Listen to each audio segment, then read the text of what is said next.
Dan untuk melihat jalannya sidang terkait kasus yang melibatkan Lukas NMB, sudah bergabung bersama kami jurnalis Metro TV Nurul Zenita langsung dari PN Jakarta Pusat. Selamat pagi Nurul, apakah sidang sudah dimulai saat ini? Selamat pagi Gemma dan juga pemirsa. Untuk saat ini sidang dengan agenda putusan sela untuk kasus suap dan gratifikasi Lukas NMB sampai saat ini belum dimulai.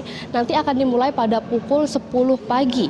Dan ini merupakan sidang kedua dari kasus Lukas NMB yang mana sidang pertamanya sudah digelar minggu kemarin pada hari Senin tanggal 19 Juni 2023. Dan sidang perdananya kemarin memang sempat ditunda selama sepekan karena Lukas mengaku dalam keadaan sakit. Awalnya sidang perdana ini dijadwalkan pada Senin 12 Juni 2023. Sampai saat ini dari pantauan kami di Pengadilan Negeri Jakarta Pusat tidak ada atau belum ada pengamanan yang secara khusus digelar oleh pihak keamanan, dan kami masih akan menunggu bagaimana nanti jalannya sidang putusan sela untuk kasus Lukas NMB. Gemma. Iya, Nurul, mengingat kondisi kesehatan Lukas NMB yang menurun, apakah hari ini dipastikan akan datang ke lokasi? Ya Gemma, untuk hal itu memang kami juga belum menerima informasi apakah nanti Lukas NMB pasti akan hadir atau tidak. Namun pada sidang sebelumnya kuasa hukumnya ini mengatakan untuk sidang hari ini akan melihat dulu bagaimana kondisi Lukas NMB.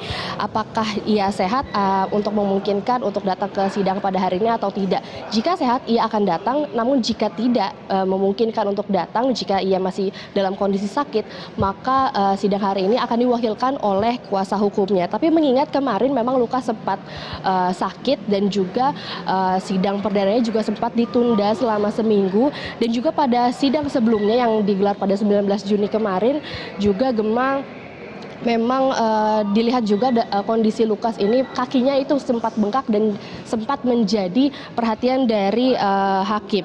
Dan juga Gemma dan juga pemirsa, jika kita lihat kembali kasus dari Lukas NMB ini, memang Lukas menerima suap dan juga gratifikasi senilai 46,8 miliar rupiah.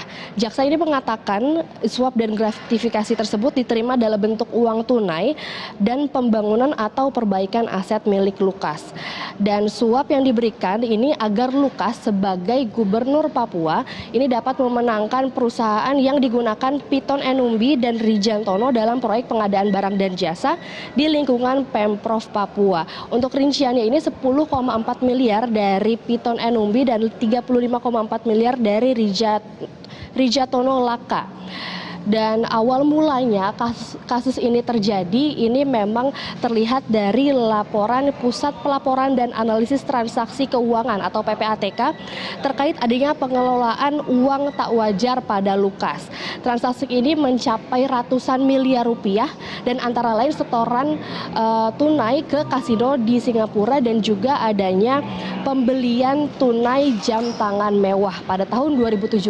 Dan pada tahun yang sama Barreskrim Polri ini melakukan pemeriksaan kasus korupsi pengelolaan anggaran Pemprov Papua periode 2014 sampai 2017, dan kasus ini juga berhubungan dengan sejumlah proyek yang bersumber dari APBD Papua.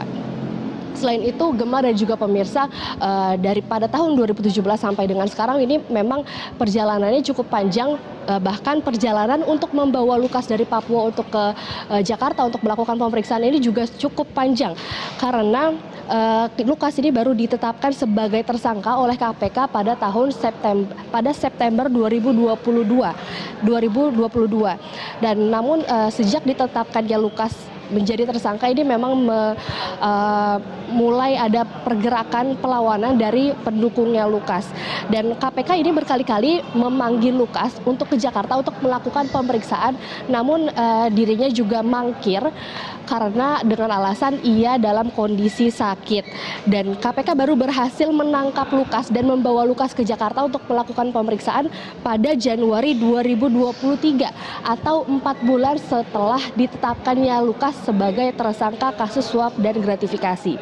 Lalu pada Januari 2023 tersebut Lukas diterbangkan ke Jakarta dan langsung dibawa ke RSPAD Gatot Subroto karena menurut pengacara Lukas, kliennya masih dalam keadaan sakit.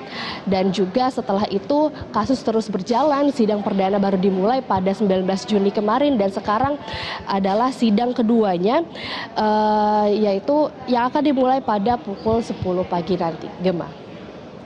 Iya, Nurul, bisa Anda jelaskan kembali apa sebenarnya isi eksepsi Lukas NMB dan mengapa JPU meminta majelis hakim untuk menolak eksepsi dari NMB? Untuk itu nanti kita tunggu bagaimana informasi untuk sidang hari ini, Gemma, karena sidang masih dimulai pada pukul 10 pagi tadi. Namun jika kita lihat dari sidang sebelumnya, memang kondisi Lukas ini kan masih sakit dan juga kemarin hakim mempertanyakan apakah kondisi Lukas ini sakit atau sehat, dan juga hakim melihat kondisi kaki Lukas ini bengkak dan juga ini berhubungan dengan ginjal, kesehatan ginjalnya. Dan kita masih melihat apakah nanti apa saja yang disampaikan pada sidang hari ini, Gemma. Baik, terima kasih atas informasi Anda, Nurul Zenita dari PN Jakarta Pusat. Kita nantikan kembali informasi dari Anda. Selamat kembali bertugas.